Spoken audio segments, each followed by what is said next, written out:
Are you dealing with a QL strain or one-sided low back pain? In this video, I'm going to teach you everything you need to know about managing the issue. The Quadratus Lumborum, or QL, is one of the deepest muscles located in the lower back that attaches from the pelvis to the lumbar spine and bottom portion of the 12th rib. The QL primarily acts to side bend and extend the lumbar spine, although its strength is limited by its size and leverage. Based on its connection to the last rib, the QL also aids with breathing. It is often believed that one-sided low back pain, worsened by movements that stretch the QL, such as side bending, flexion, or a combination of the two, is caused by a QL strain. However, it's difficult to single out the QL for two main reasons. One, despite popular belief, it cannot be pressed on in isolation. If you're trying to press on the QL, you'll inevitably be pressing on other muscles and structures as well due to its depth. Two, the QL cannot contract or be stretched in isolation because other muscles and ligaments share overlapping functions. In fact, part of the QL blends with the iliolumbar ligament. The good news is that regardless of the exact musculoskeletal tissue involved, I'm going to provide you with advice, exercises, and programming to help. First things first, low back pain is usually managed in an overly complex manner because it's often considered scary or mysterious. In reality, it can be helpful to approach new episodes of low back pain the same way you think about ankle sprains. You take it easy for a couple of days and slowly get back into your normal routine. Most episodes of low back pain completely resolve on their own because the human body is resilient and adaptable. If you're experiencing a recent onset of symptoms that's highly irritable or debilitating, you don't necessarily need to aggressively stretch immediately. You wouldn't do that with an ankle sprain. You certainly can perform some gentle movements within comfort, such as cat-cows or lumbar rotations. Some people find belly breathing really calming and relaxing. You can sit upright or lie on your back, place one hand on your stomach and one on your chest, and take slow, deep breaths. Or you can keep up with the walking program. It's one of the best things you can do for your body and health overall. It's also important to temporarily modify, minimize, or avoid aggravating activities, whether that's related to sports, specific exercises in the gym, or certain daily activities like sitting for a prolonged period of time. If one-sided low back pain is becoming a recurring problem for you, you need to try to identify and address the primary contributing factors. It's not uncommon for someone who wakes up in the morning with symptoms to blame it on their sleeping position rather than consider how sitting on the couch and drinking for 8 hours the day before may have played a significant role. Therefore, if you're relatively sedentary, being more active and attempting to cultivate a healthier lifestyle can help. If you always tweak your back doing the same exercise in the gym, you probably need to improve your preparation or programming. The exercises I'm going to present are pretty straightforward. The goal is to simply train the muscles of the low back in a comprehensive way to improve your tolerance and confidence to different positions and movements over time. Movements that create a stretch under load are probably going to be more provocative initially, so you can start with the isometric exercises, which are just static holds, whenever you feel ready. Let's start with side bend isometrics, also known as anti-lateral flexion exercises. Here are three options. Option 1, side plank. Support your upper body with your forearm, straighten your legs, stack your feet, and keep yourself in a straight line. If this is too difficult, you can do a short side plank on your knees, or elevate your upper body on a bench, box, etc. Option 2, suitcase carry. Hold a weight in one hand and stand tall. You can do this stationary or while walking. Option 3, Roman chair. With your bottom leg in front, set up with the pad at hip height and hold this position. The more horizontal you are, the harder it will be to hold. Aim for 2 to 3 sets of 30 to 60 seconds for any of these exercises. Progress by increasing hold times, adding weight, or changing the position of your body. You can also incorporate some unilateral exercises in the rest of your training, such as split squats with a dumbbell in one hand, since they can provide a similar stimulus as the suitcase carry. Now let's look at the 3 dynamic versions of these exercises. Option 1, side plank thruster. The setup is the same as the side plank, but now you'll lower your hip to touch the floor before lifting back up. If you want to make this more challenging by increasing the range of motion, elevate your legs and arms on benches, boxes, or whatever you have available. Option 2, suitcase carry side bends. Without bending your knees or moving too much from your hips, reach toward the ground as far as you can comfortably go before returning to standing upright. Your uninvolved arm can be down by your side or up overhead.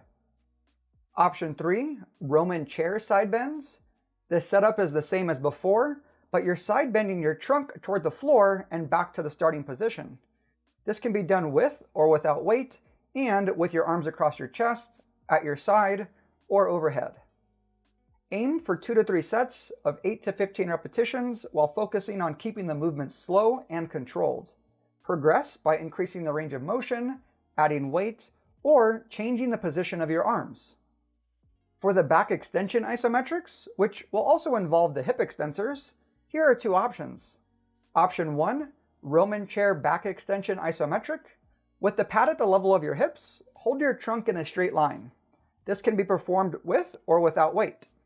The more horizontal you are, the harder it will be to hold the position. If you have an exercise ball at home, you can set up in a similar way while trying to anchor your feet. Option 2, prone Superman. With your arms down by your side, slowly lift your torso and legs off the floor only as far as tolerable and hold this position. If needed, you can choose to just lift your upper or lower body. You can also play with your arm position and how much you actually raise off the ground. Other bodyweight exercise options include bird dogs and bridges. You can aim for 2 to 3 sets of 30 to 60 seconds for any of these exercises. Progress by increasing hold times, adding weight, or changing the position of your body. For the dynamic back extension exercises, here are 3 options. Option 1, Roman chair back extension. Flex toward the floor and come back up. You can do this exercise with or without weight. Option 2, deadlift variations. Conventional deadlifts, in which you start from the floor, will generally require more range of motion than single leg deadlifts or Romanian deadlifts that start in standing. The intention for any variation is to keep the low back relatively flat. To purposely round the spine, Jefferson curls with a lighter weight are another possibility. Option 3, bridges or hip thrusts. These can be double leg or single leg with or without weight. Aim for 2 to 3 sets of 8 to 15 repetitions while focusing on keeping the movement slow and controlled. Progress by increasing the range of motion or adding weight. Keep in mind that even some upper body exercises require back extension strength and endurance, such as bent over rows. With regards to programming, exercises from each category can be performed 2 to 3 times per week. For example, you could start with isometrics by doing side planks and prone Supermans on one day, and Roman chair isometrics for lateral flexion and back extension a different day. Over time, you could add in a third training day and/or start to incorporate the dynamic exercises. Although I provided specific hold times and repetition ranges, you can modify the suggestions based on your goals. For instance, you might eventually perform the exercises in the 6 to 10 rep range to build more strength as your tolerance and confidence improve. The key is to focus on consistency with your routine for at least 3 to 6 months. Some exercise variety can be beneficial, and you definitely want to perform the exercises on both sides when applicable. If you're wondering about other pieces of equipment, you can use a reverse hyper, glute ham developer, or GHD, or whatever else you have available to you. You can also do other exercises that I may not have covered here, such as the popular QL walk, in which you sit with your legs straight out in front of you and scoot forward and backward with or without weight in your hands. Other considerations include things like rolling and stretching. You can always press or roll on a muscle if it feels good, but many people end up doing this for months or even years on end without much long-term success because it doesn't create the same lasting effects that exercise or other lifestyle habits do. With respect to stretching, you should achieve the same results you want by performing the exercises demonstrated earlier through your full range of motion and gradually progressing that over time. However, you certainly can do any leaning or reaching stretches in standing, child's pose, 90-90, or other positions if they feel good for you. In summary, the Quadratus Lumborum, or QL, is one of the deepest muscles located in the lower back that primarily acts to side bend and extend the lumbar spine.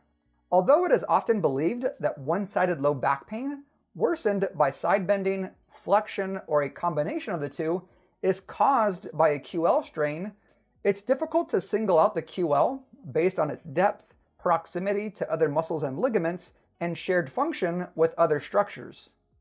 The good news is that regardless of the exact musculoskeletal tissue involved, there are strategies and exercises you can use to help.